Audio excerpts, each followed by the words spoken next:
ध्यान की अवस्था का मतलब है कि अगर आप यहां बैठे हैं तो आपका मन वहां है, आपका शरीर यहां है, जिसे आप खुद की तरह अनुभव करते हैं, वो इन दोनों से थोड़ा दूर है। इसका मतलब है कि आपने थोड़ी दूरी बना ली है खुद के और अपने शरीर के बीच, खुद के और अपने मन के बीच। समस्याएं सिर्फ दो ही हैं। आपके जीवन में दो तरह के दुख हैं, शारीरिक और मानसिक। क्या आप किसी और तरह का दुख जानती हैं? नहीं। अगर दूरी बन गई आपके और आपके शरीर के बीच, आपके और आपके मन के बीच, तो दुखों का अंत हो जाता है।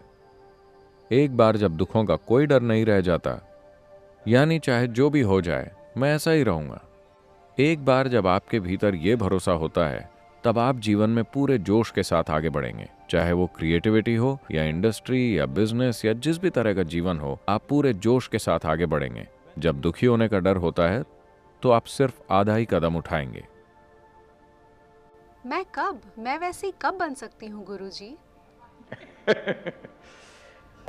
आप इनर इंजीनियरिंग से शुरू कीजिए। इसके लिए हमें 30 घंटों का फोकस टाइम चाहिए। हम इसे कई तरह से चलाते हैं, 7 दिन में, 3 दिन में, 3 पूरे दिन, कई और दूसरे तरह से। लेकिन असल में हमें 30 घंटे का फोकस समय चाहिए। हम आपके लिए एक साधन तैयार करते हैं ताकि आप भीतर की ओर मुड़ सकें। अभी आपको भीतर की ओर मुड़ने के लिए एक साधन की जरूरत है, क्योंकि फिलहाल ये 5 इंद्रियां ही आपके अनुभव प्राप्त करने के साधन हैं। देखना, सुनना, सूंघना, छूना और चखना। आप जीवन को सिर्फ इन्हीं के जरिए जानते हैं। अभी आपका वजूद ऐसा ही है। आपको अपने होने का एहसास है क्योंकि आप देख, सुन, सूंघ, चख और छू सकते हैं। अगर आप सो गए तो आपको पता नहीं चलेगा कि दुनिया है या नहीं, या आप हैं या नहीं, है ना? तो इन इंद्रियों का रुख बाहर की ओर होता है। आप देख सकते हैं कि आपके आसपास क्या है, लेकिन आप कभी अपनी पुतलियों को भीतर की ओर मोड़कर खुद को स्कैन नहीं कर सकते। आप इसे सुन सकते हैं, इतना कुछ हो रहा है, आप नहीं सुन सकते। अगर हाथ पर एक चींटी रेंगती है तो आप महसूस कर सकते हैं। इतना सारा खून बह रहा है, आप महसूस नहीं कर सकते। इंद्रियों की प्रकृति ही ऐसी है कि इनका रुख सिर्फ बाहर की तरफ होता है, लेकिन आपका अनुभव पूरी तरह से आपके भीतर ही होता है। अभी क्या आप देख सकती हैं कि मैं कहाँ हूँ?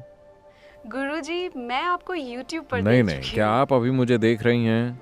मुझे पता है, अपने सिर आप में। देख चुकी हैं। तो ये चित्र एक रिफ्लेक्शन है और आपके मन में, आपके भीतर बन रहा है। आप मुझे अपने भीतर सुनती हैं, अपने भीतर देखती हैं। आपने दुनिया को अपने भीतर ही देखा है। देखने, सुनने, चखने या छूने का कोई भी अनुभव कभी आपके बाहर नहीं हुआ। ये सब आपके भीतर ही होता है, कभी आपके बाहर नहीं होता। या दूसरे शब्दों में, जीवन का सारा अनुभव भीतर से ही पैदा हो रहा है।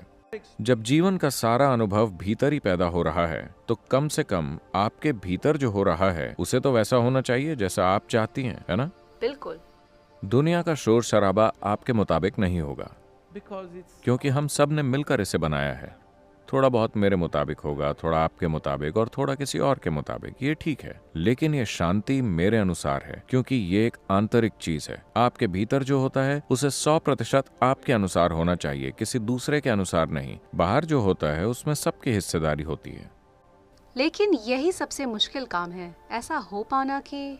ये मुश्किल नहीं है। अभी मान लीजिए कि मैं आपको इस फर्नीचर से एक स्क्रू को अपने हाथों से निकालने को कहता हूँ। क्या होगा? आप अपने नाखून इस्तेमाल करेंगी और उन्हें खो देंगी। आप अपने दांत लगाएंगी और उन्हें खो देंगी, लेकिन स्क्रू नहीं निकलेगा। लेकिन अगर मैं आपको एक स्क्रू ड्राइवर दे दूं तो आप आसानी से उसे खोल लेंगी, है ना? तो जरूरत है एक साधन की। इसीलिए मैंने भीतर की ओर मुड़ने के साधन की बात की। क्योंकि साधन मिलते नहीं, लोगों को लगता है कि यह बहुत मुश्किल है। तो इनर इंजीनियरिंग एक साधन है। ये कोई शिक्षा नहीं है, कोई फिलॉसफी नहीं है, कोई विचारधारा या विश्वास की चीज नहीं है। ये बस एक साधन है जिसे आप इस्तेमाल करना सीखते हैं।